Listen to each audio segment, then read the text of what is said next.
Halo para insomnias, gimana kabarnya? Terima kasih sudah klik video ini. Selamat datang di Tinia TV.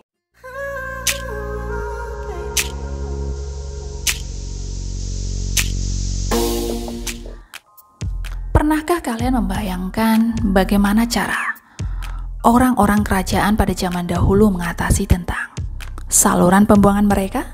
Apakah benar mereka yang terlihat sangat mewah dan menakjubkan itu seperti yang terlihat di film-film? Dari kenyataan bahwa kastil-kastil yang megah ini tentu saja dimaksudkan untuk memukau sejarah dunia. Namun, ternyata ada rahasia umum namun jarang dibicarakan. Mungkin ini malah akan membuat kalian merasa jijik, karena kenyataannya adalah sangat kotor. Ternyata pada zaman dahulu sebuah kota adalah tempat yang penuh dengan limbah hewan, pengerat, dan kotoran manusia. Lalu bagaimana dengan keluarga kerajaan? Untuk mencetak sejarah agar tetap mendapat nama baik, tentu saja kenyataan sejarah ini akan sangat mungkin untuk ditutupi. Oleh karena itu, pilihan terbaik berikutnya adalah menyembunyikan bau istana, yaitu dengan dipenuhi tanaman dan bunga-bunga yang berbau harum. Bukan rahasia umum lagi anggota istana kerajaan menghasilkan yang mengerikan, tapi mereka menutupinya, yaitu dengan mengharumkan diri mereka sendiri, dan bahkan memakai saset beraroma di hidung mereka saat mereka berjalan untuk menutupi hal bau yang ada di diri mereka. Cara hidup yang tidak sehat ini sudah tidak diragukan lagi mengakibatkan kematian yang tak terhitung jumlahnya di keluarga kerajaan Eropa. Walaupun pada akhirnya kemajuan teknis mampu meningkatkan kualitas kehidupan banyak orang, termasuk anggota pengadilan kerajaan. Tidak ada sistem pipa pembuangan di istana kerajaan kuno. Bahkan selama Raja Henry ke-7 memerintah, dia dan lebih dari 800 orang pasukannya sering melakukan perjalanan keluar istana. Sepanjang sejarah mereka memiliki lebih dari 20 tempat tinggal istana yang berbeda. Hal ini dilakukan bukan karena mereka ingin bersenang-senang atau karena raja mampu membelinya, tetapi karena mereka perlu melarikan diri dari kotoran-kotoran yang dihasilkan oleh istana. Adanya pesta kerajaan yang sangat besar sering dilakukan di istana Henry. Aktivitas seperti ini menghasilkan tumpukan kotoran manusia. Sampah-sampah ini tidak bisa dihilangkan begitu saja oleh mereka, karena pada zaman itu diduga tidak adanya plumbing atau tempat penampungan sampah. Tentu saja hal ini menjadi masalah yang paling serius di istana kerajaan kuno. Jadi, mereka terus menutupinya, bau busuk yang menyengat, yaitu dengan membangun sebuah parit yang mengelilingi kastil istana. Yang mana di bawah parit terdapat jeruji untuk buka pintu arus kotoran. Bukan di bagian bawah inilah yang digunakan yang membuang limbah ke parit. Dan masalah tidak berhenti sampai di situ. Justru masalah timbul dan menimbulkan kekacauan besar, termasuk gundukan kotoran manusia yang harus dibuang dan dibersihkan disingkirkan dari istana. Akibat raja yang selalu melakukan perjalanan keluar istana untuk menghindari bau busuk tersebut, selain itu masalah lainnya yaitu tentang kebersihan badan. Karena tidak adanya toilet yang memadai, oleh karena itu penghuni istana tidak punya banyak pilihan. Mereka dengan sembarangan buang air di jalan atau bersembunyi di balik pohon, namun ada juga yang buang air menggunakan pispot. Tidak ada pilihan yang lebih bersih daripada itu. Sebenarnya pispot sudah disediakan di setiap ruangan dan para pelayan akan mengosongkannya secara teratur. Setelah itu kotoran manusia disimpan di kamar bawah tanah yang besar dan akhirnya harus dibuang entah kemana. Namun sayangnya, secara signifikan sejumlah anggota istana tidak mau repot-repot untuk menemukan pispot mereka. Mereka lebih memilih tempat yang lebih privasi. mereka menemukan sendiri tempat lorong tangga ataupun perapian. Dan ini menjadi alasan diciptakannya sepatu bertumit tinggi, agar mereka tidak menginjak kotoran di jalan. Kemudian pada tahun 1400, seorang raja Prancis bernama John de Virles memiliki toilet yang dibangun di bagian paling atas menaranya, yang bahkan dilengkapi dengan kursi empuk dari cerobong pemanas yang memungkinkan sistem sirkulasi udara. Tentu saja hal itu untuk membantu mengurangi bau toilet, terhubung ke lubang sedalam 25 meter dan mengarah keluar. Desain toilet baru ini memungkinkan cairan mengalir sementara dan padatan tertinggal di dalam lubang.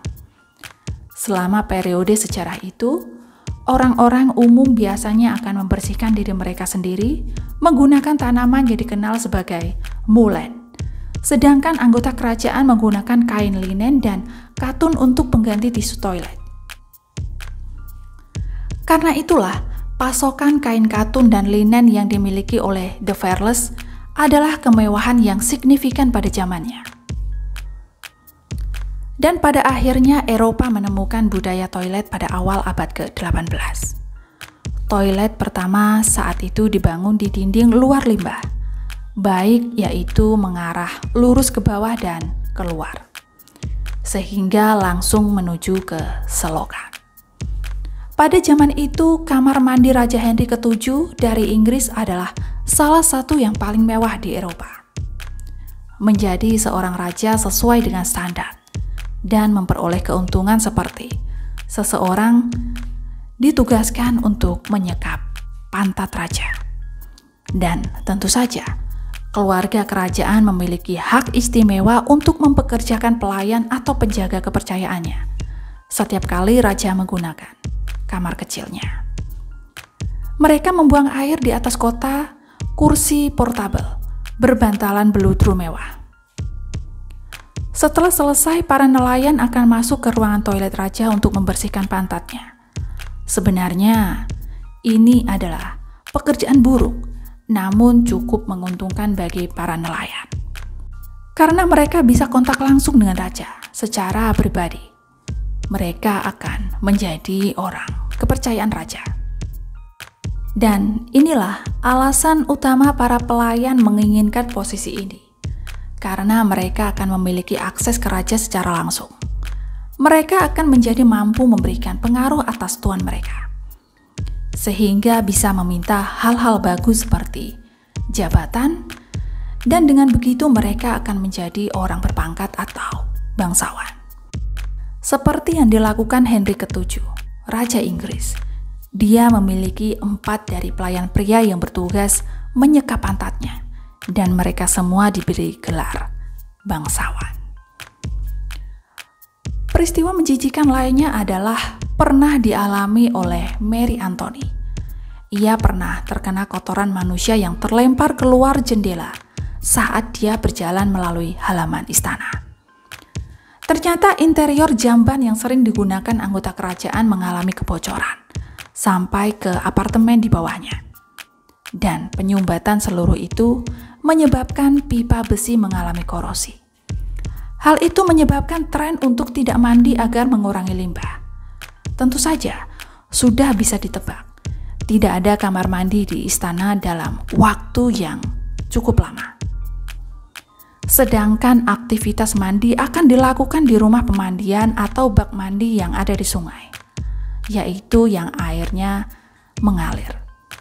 Karena sebagian besar orang memiliki tingkat bau badan di atas normal, maka bisa dilihat dengan jelas sebagian besar sabun yang dijual pada era itu keras dan tidak menyenangkan untuk digunakan. Namun ada juga sabun yang terbuat dari minyak zaitun, tetapi air pada saat itu terbilang berharga sangat mahal. Jadi banyak dari mereka pergi ke suatu tempat di pedesaan di mana airnya melimpah. Banyak dari mereka pergi ke suatu tempat di pedesaan. Bahkan dianggap tempat yang mengandung air itu mengandung partikel tertentu yang dianggap bisa menyembuhkan. Sedangkan air hangat pada abad pertengahan menyebabkan pori-pori tubuh terbuka dan memungkinkan racun atau udara masuk ke dalam tubuh mereka. Pada pertengahan abad ke-15, Thomas Moulton, yaitu seorang dokter, memperingatkan bahwa orang harus menghindari mandi di suhu panas karena mereka membuka pori-pori tubuh manusia dan membiarkan udara berbisa masuk ke tubuh mereka.